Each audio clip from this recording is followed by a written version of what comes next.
ನಮಸ್ತೆ. ನಾನು ನಿಮ್ಮ ಸನ್ನಿಧಿ ಪೂಜಾರಿ. ಇದು ನಂದು ಅಜ್ಜಿ ಕಮಲ ಪೂಜಾರ್ತಿ. ಆ, ನಾನು ನಿಮ್ಮ ನಾನ್ ನಿಮ್ಗೆ ನಂದು ಡೈಲಿ ರುಟೀನ್ ಹೇಳ್ಬೇಕಂತ ಇಲ್ಲಿಗೆ ಹೇಳಿಕ್ಕಂತ ಇದ್ದೇನೆ.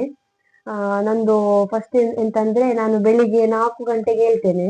4 ಗಂಟೆಗೆ ಎದ್ದು ಫಸ್ಟ್ ಮುಖ ಎಲ್ಲ ತೊಳ್ದು ಹಲ್ಲೆಲ್ಲ ಉಜ್ಜಿ ಬಂದು ಮತ್ತೆ ಹೇಳುದಿಲ್ಲ ನಿನ್ನ ಪುಲ್ಚತ್ ಮೋನಿನ ಪತೊಂದು ಈ ಒಂತೆ ಜೋಕ್ಲೆನೇ ಪೋಡಿಪ ಒಂದು ಬದುಕುನೇ ಒಂದು ವೇಳೆ ಓವರ್ ಆಕ್ಟಿಂಗ್ ಮಲ್ತನ್ನ ಈ ಜೋಕ್ಲ ಕೈಟೆ ಪೆಡ್ತೀನಿ ಸೈಪ ಗ್ಯಾಸ್ ಅಲ್ಲಿ ಚಾ ಮಾಡ್ಲಿಕ್ಕೆ ನೀರು ಚಾ ಮಾಡುದಿಲ್ಲ ಇಲ್ಲ, ಚಾ ಚಾ ಮಾಡ್ತಾನೆ. ನನ್ನ ತಮ್ಮ ಚಾ ಕುಡಿದಿಲ್ಲಲ್ಲ, ಹಾಗೆ ಅವನಿಗೆ ಕಷಾಯ ಕಷಾಯ ಸೇರ್ಬೇಕು. ಅದು ನಂಗೆ ಗೊತ್ತಿರ್ಲಿಲ್ಲ, ಅಜ್ಜಿ ಕಳಿಸಿದ್ರು ಒಂದಾನೊಂದು ಕಾಲದಲ್ಲಿ. ಮತ್ತೆ ಕಷಾಯ ನಾನೇ ಮಾಡುದು, ಅವಳು ಮಾಡುದಿಲ್ಲ. ಅಲ್ಲೆಲ್ಲ ಸುಮ್ಮನೆ ಕಷಾಯ ಮಾಡಿ ಆದ್ಮೇಲೆ ತಿಂಡಿ ಎಂತ ಬೇಕಂತ ರಾತ್ರಿ ನಾನು ಕೇಳಿಡ್ತೇನೆ ಅಜ್ಜಿ ಒಟ್ಟಿಗೆ, ಅಜ್ಜಿ ಮತ್ತೆ ಅಮ್ಮನೊಟ್ಟಿಗೆ ಎಂತ ಬೇಕು. ಮಸಾಲೆ ದೋಸೆ ಒಳ್ಳೊಳ್ಳೆನೆ ಕೇಳುದು, ಅವ್ರು ಮಾಡುವಾಗ ನೀರು ದೋಸೆ ಮಾಡುದು ಮಾರ ಡೈಲಿ ಯಾವಾಗ ಸಹ. ಅದಕ್ಕೆ ನಾನು ಮಸಾಲೆ ದೋಸೆ ಅಥವಾ ಇದು ಎಂತ ಪಲಾವು ಮತ್ತೆ ಬಿರಿಯಾನಿ ಫ್ರೈಡ್ ರೈಸ್ ಆ ತರದೆಲ್ಲ ನಾನು ಹೇಳಿರ್ತೇನೆ ಯಾವ್ದು ಬೇಕಂತ. ಅವರು ನನ್ನ ಅಜ್ಜಿಗೆ ಫ್ರೈಡ್ ರೈಸ್ ಅಂದ್ರೆ ತುಂಬಾ ಇಷ್ಟ ಆಯ್ತಾ. ಅವರು ಫ್ರೈಡ್ ರೈಸ್ ಮಾಡಿದ್ರೆ ಗೋಳಿ ಬಜೆ ಮಾಡ್ಲಿಕ್ಕೆ ಹೇಳ್ತಾರೆ. ಅದು ಸಂಜೆ ಗೋಳಿ ಬಜೆ ಹೇಳುದು, ಅದು ಸಹ ಮಾಡ್ತೇನೆ ನಾನು. ಮತ್ತೆ ಫ್ರೈಡ್ ರೈಸ್ ಹೇಳ್ತಾರಲ್ಲ, ಫ್ರೈಡ್ ರೈಸ್ ಮಾಡಿ ಇಡ್ತೇನೆ. ಕುಕ್ಕರ್ ಅಲ್ಲಿ ಇರ್ತದೆ ಎಲ್ಲ ಮಾಡುದಿಲ್ಲ. ಮಾಡ್ತೇನೆ ಆಯ್ತಾ. ಮತ್ತೆ ನಾನು ಟಿಫಿನ್ಗೆಲ್ಲ ಹಾಕಿರ್ತೇನೆ. ಹಾಕಿ ಆದ್ಮೇಲೆ ಅಜ್ಜನ್ ಹೇಳ್ತೇನೆ, ಅವರು ಸ್ವಲ್ಪ ನಿಲ್ಲು ಮಾರ ನಾ ಮಲಗ್ತೇನೆ 5 ನಿಮಿಷ ಅಂತ ಹೇಳ್ತಾರೆ ಅಜ್ಜಿ. ಮತ್ತೆ ಇಲ್ಲಿ ಅಂದ್ರೆ ನಾನು ಬಾಯಿ ಮಾಡಿಸಿದ ಹೋಗ್ತೇನೆ ಮನೆ ಕಾಲೇಜಿಗೆ. ಅಪ್ಪ ಬೇಗ ಹೇಳ್ತಾರೆ ನನ್ನೊಟ್ಟಿಗೆ. ಮತ್ತೆ ನನ್ನನ್ನು ಬಿಡ್ಲಿಕ್ಕೆ ಅಪ್ಪ ಬರ್ತಾರೆ, ಬಿಡ್ತಾರೆ. ನೆಕ್ಸ್ಟ್ ಸಂಜೆ ಬಂದು ಅಜ್ಜಿ ನಂತರ ಕೇಳುದಿಲ್ಲ ಎಂತ ಬೇಕು, ಎಂತ ತಿನ್ಲಿಕ್ಕೆ ಎಂತ ಬೇಕು, ಚಾ ಮಾಡ್ಬೇಕಾ ಎಂತ ಕೇಳುದಿಲ್ಲ. ನಾನೇ ಅಜ್ಜಿ ಒಟ್ಟಿಗೆ ಎಂತ ಅಜ್ಜಿ ನಾನು ಕಾಲೇಜಿಂದ ಬಂದೆ ನಿಮ್ಗೆ ಎಂತ ಬೇಕಂತ ನಾನೇ ಕೇಳುದು ಅಜ್ಜಿ. ಅವಳು ಕೇಳುದೇ ಇಲ್ಲ, ಕೇಳ್ತೇನೆ. ಸುಮ್ಮನೆ ಅವರಲ್ಲಿ ಮಲ್ಕೊಂಡಿರ್ತಾರೆ ಟಿವಿ ನೋಡ್ಕೊಂಡು ಆರಾಮ್. ಮತ್ತೆ ಅವರಿಗೆ ಎಂತ ಅವರು ರಾಗಿ ಬೇಕಂತ ಹೇಳ್ತಾರೆ. ಮತ್ತೆ ರಾಗಿಯನ್ನು ಕುಂದಿಸಿ ಹೀಗೆ ಅಂದ್ರೆ ಹೀಗೆ ಮಾಡ್ಬೇಕಲ್ಲ, ಸಾಕಾಗ್ತದೆ. ಅದು ಕಾಲೇಜಿನ ಬರುವಾಗನೇ ಸಾಕಾಗಿರ್ತದಲ್ಲ. ಮತ್ತೆ ಅದನ್ನು ಕುಂದಿಸಿ ಅಜ್ಜಿಗೆ ನಾನು ಕೊಡ್ತೇನೆ. ಮತ್ತೆ ಊಟಕ್ಕೆ ಎಂತ ಬೇಕಂತ ಕೇಳ್ತೇನೆ. ಊಟಕ್ಕೆ ಅವರಿಗೆ ಬೆಳಿಗ್ಗೆದು ಪದಾರ್ಥ ಆಗುದಿಲ್ಲ, ಪುನಃ ಬೇರೆನೆ ಮಾಡ್ಬೇಕು. ಯಾವುದು ಚಿಕನ್ ಬೇಕು, ಇಲ್ಲಾಂದ್ರೆ ಎಂತ ವೆಜ್ ಅಂತ ಬೇಕು. ಚಿಕ್ಕನು ಇಲ್ಲ ಏನಿಲ್ಲ, ಸುಮ್ಮನೆ ಹೇಳುದು ಎಲ್ಲ. ಸಂಜೆ ನಾನು ಕಾಲೇಜಿಂದ ಬರುವಾಗ ಅವರಿಗೆ ಗೋಳಿ ಬಜೆ ಬೇಕಂತ ಹೇಳ್ತಾರೆ ಅವಾಗ ಸಹ. ಅದು ಮಾಡಿ ಮಾಡಿ ಸಾಕಾಗಿ ಹೋಗಿದ್ದು, ಈಗ ನನಗೆ ಅದು ಭಯ ಆಗಿ ಹೋಗಿದೆ ಅದು ಮಾಡಿ ಮಾಡಿ. ಹಾಗೆ ಗೋಳಿ ಬಜೆ ಮತ್ತೆ ಚಾ ರೆಡಿ ಮಾಡಿರ್ತೇನೆ. ಗೋಳಿ ಬಜೆ ಮಾಡೋದಿಲ್ಲ, ಸುಮ್ಮನೆ ಹೇಳುದು. ಅದು ನೋಡು, ಪಾನ್ಪು ಜನ ಇದೆ ಗೋಳಿ ಬಜೆ ಮಾಡ್ತೇನೆ ಆಯ್ತಾ. ಸುಮ್ಮನೆ ಹೇಳುದು, ಅವರು ಸುಮ್ಮನೆ ಹೇಳುದು ಆಯ್ತಾ. ನೆಕ್ಸ್ಟ್ ಅದೇ ಗೋಳಿ ಬಜೆ ಮಾಡಿ ಆದ್ಮೇಲೆ ಗೋಳಿ ಬಜೆ ಮಾತ್ರ ಅವರಿಗೆ ಸಾಕಾಗಲ್ಲ, ಅದಕ್ಕೆ ಚಾಕ ಬೇಕು ಅವರಿಗೆ, ಅದು ಮುರುಕಿಸಿ ತಿನ್ಬೇಕಲ್ಲ. ಮತ್ತೆ ಚಾಕ ಮಾಡ್ತೇನೆ ಅವ್ರಿಗೆ. ಮತ್ತೆ ಎಂತ ಸ್ನಾನ ಮಾಡುವಾಗ ಅವರಿಗೆ ನೀರ್ ತಂದು ಕೊಡ್ಬೇಕು. ಅಂದ್ರೆ ಈಗ ಸೋಲಾರ್ ಬಿಸಿ ಇರುದಿಲ್ಲ ಅಲ್ಲ, ಮಳೆ ಅಲ್ಲ, ಹಾಗೆ ನಾನೇ ನೀರ್ ತಂದು ಕೊಡ್ಬೇಕು ಅವರಿಗೆ.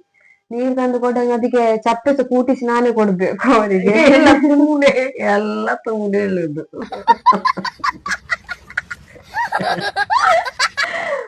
ನೀರೆಲ್ಲ ಕೂಟಿಸಿ ಮತ್ತೆ ಅಲ್ಲೆಲ್ಲ ಟಿವಿ ನೋಡ್ತಿರ್ತಾರೆ. ಮತ್ತೆ ಕಾಲ ಮೇಲೆ ಕಾಲಾಕಿ ಟಿವಿ ನೋಡ್ತಿರ್ತಾರೆ. ಮತ್ತೆ ನಾನು ನೀರು ಕೂಟಿಸಿ ಅದು ಚಪ್ಪೆ ಚೌಳಿ ಆಗೋ ತನಕ ಸಹ ಬರುದಿಲ್ಲ ಸ್ನಾನ ಮಾಡ್ಲಿಕ್ಕೆ. ಮತ್ತೆ ಇನ್ನೊಂದ್ಸಲ ನಾನು ನೀರು ತಂದಿಡುದು, ಬಿಸಿ ನೀರು ತಂದಿಡುದು ಅವರಿಗೆ. ಎಲ್ಲ ಸುಮ್ಮನೆ ಅದು. ಮತ್ತೆ ಸ್ನಾನ ಮಾಡಿ ಬಂದ್ಮೇಲೆ ದೇವರ ಹತ್ರ ಒಂದು ಹೋಗ್ತಾರೆ, ಗಂಧೆಲ್ಲ ಹಾಕಿ ಬರ್ತಾರೆ. ಬಂದಾದ್ಮೇಲೆ ಪುನಃ ಟಿವಿ ಎದುರಲ್ಲಿ ಕುತ್ಕೊಳ್ತಾರೆ. ಊಟ ಸಹ ಬೇಡ ಎಂತ ಸಹ ಬೇಡ, ಟಿವಿ ಒಂದು ಇದ್ರೆ. ನೀನ್ ಈ ತರ ಅಂತ ಬಿಕ್ಕಳ್ತಾ ಇದ್ರೆ ನನಗೆ ತಿಕ್ಕಿ ಹಿಡಿಯುತ್ತೆ. ಮತ್ತೆ ನಾ ಸಹ ಕೂತ್ಕೊಳ್ತೇನೆ, ನಾನು ಮೊಬೈಲ್ ಇಟ್ಕೊಂಡು ಕೂತ್ಕೊಳ್ತೇನೆ. ಮತ್ತೆ ಒಂದ್ ಸ್ವಲ್ಪ ಓದ್ತೇನೆ ನಾನು. ಓದಿ ಆದ್ಮೇಲೆ ಒಂದು 9:30ಗೆ ಅಜ್ಜಿ ಬರ್ತಾರೆ. ಊಟ ಮಾಡು ಅಂತ ಹೇಳಿಕ್ಕೆ. ಆದ್ರೆ ನಾ ಪದಾರ್ಥ ಎಲ್ಲ ಮಾಡಿ ನಾನು ರೆಡಿ ಇರ್ತೇನಲ್ಲ, ಖಾಲಿ ಊಟ ಮಾಡಿದ್ರೆ ಆಯ್ತು ಅಷ್ಟೇ.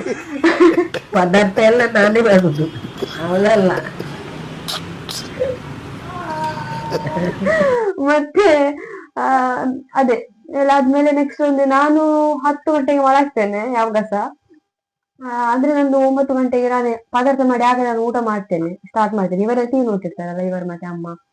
ಮತ್ತೆ ಒಂದು 10 ಗಂಟೆ ಆಗುವಾಗ ನಂಗೆ ನಿದ್ದೆ ಬರ್ತದೆ, ಅಂದ್ರೆ ಕಾಲೇಜ್ ಉಂಟಲ್ಲ. 10 ಗಂಟೆಗೆ ಮಲಗ್ತೇನೆ ನಾನು, ನಂಗೆ ಗಟ್ಟಿ ನಿದ್ರೆ. ಒಂದು 11:30ಗೆ ಇವರು ಬರ್ತಾರೆ, ಟಿವಿ ನೋಡಿ ನೋಡಿ ಆದ್ಮೇಲೆ ಮಲಗ್ಲಿಕ್ಕಂತ ಬರ್ತಾರೆ. 11:30 ಹಾಗೆ ಆಗ್ತದೆ. ಮಲಗುವಾಗ ನಂಗೆ ಮಲಗಲಿಕ್ಕೆ ಬಿಡುದಿಲ್ಲ ಮಾರೆ, ಬೊಬ್ಬೆ ಹಾಕುದು ಜೋರು. ನಿದ್ದೆ ಬಂತ ಅಂತ.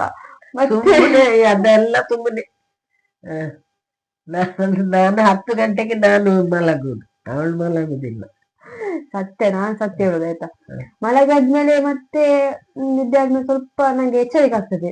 ಎಚ್ಚರಿಕೆ ಆದ್ಮೇಲೆ ನಾನು ಸ್ವಲ್ಪ ಮೊಬೈಲ್ ಅಲ್ಲಿ ರೀಲ್ಸ್ ನೋಡ್ತಿರ್ತೇನೆ, ಆಗ ಬೊಬ್ಬೆ ಆಗ್ತದೆ. ಇನ್ನೂ ಸಹ ನಿಂಗೆ ಎಚ್ಚರಿಕೆ ಉಂಟಾ ಅಂತ. ಹಾಗೆ ಅವರ ಎಚ್ಚರಿಕೆನೇ ಇರ್ತಾರೆ, ಆಗ ನಾವು ಮಲಗುವಾಗ 11:30 ಆಗ್ತದಲ್ಲ. ನಂದು 2 ನಿದ್ದೆ ಆಗಿರ್ತದೆ 10 ಗಂಟೆಗೆ ಮಲಗಿ. ಮತ್ತೆ ಅದೇ ನೆಕ್ಸ್ಟ್ ಅದೇ ರೂಟೀನ್. ಮತ್ತೆ ಬೆಳಿಗ್ಗೆ 7 ಗಂಟೆಗೆ ಹೇಳ್ತಾಳೆ, ಮತ್ತೆ ಚಾ ಕುಡಿ ಅಂತ ಹೇಳ್ಬೇಕು, ಇಲ್ಲಾಂದ್ರೆ ಕುಡಿಲಿಕ್ಕೆ ಬರುದಿಲ್ಲ. ಮತ್ತೆ ಕಾಲೇಜಿಗೆ ಹೋಗ್ತಾರೆ. ಕಾಲೇಜಿಗೆ ಬಂದು ಕಾಲೇಜಿಂದ ಬಂದು ನಾನು ಊಟ ಮಾಡು ಅಂತ ಹೇಳ್ಬೇಕು, ಇಲ್ಲಾಂದ್ರೆ ಊಟ ಮಾಡುದಿಲ್ಲ. ಸುಮ್ಮನೆ ಆಯ್ತಾ, ನಾನು ಮಾಡ್ತೇನೆ ಹೋಗಿ, ನಾನೇ ಬಳಸಿ ನಾನೇ ಊಟ ಮಾಡುದು. ಅಜ್ಜಿಗೆ ನಾನು ಬಳಸಿ ತಂದು ಕೊಡ್ತೇನೆ, ಇಲ್ಲಿ ತನಕ ತಂದು ಕೊಡ್ತೇನೆ. ಇಲ್ಲ ನಾನು ತಂದು ಊಟ ಮಾಡುದು. ಇದೆಲ್ಲ ನಮ್ದು ಡೈಲಿ ರೂಟೀನ್ ಆಗಿರ್ತದೆ. ಸೊ ನಾನ್ ಹೇಳಿದ್ದು ಸತ್ಯ, ಅಜ್ಜಿ ಹೇಳಿದ್ದು ಸತ್ಯ, ಒಂದು ಕಮೆಂಟ್ ಸೆಕ್ಷನ್ ಅಲ್ಲಿ ಕಮೆಂಟ್ ಮಾಡಿ ಆಯ್ತಾ. ಓಕೆ, ಬಾಯ್. ಪ್ರೋತ್ಸಾಹಿಸಿದ ನಿಮಗೆಲ್ಲರಿಗೂ ಹೃದಯದ ಧನ್ಯವಾದಗಳು.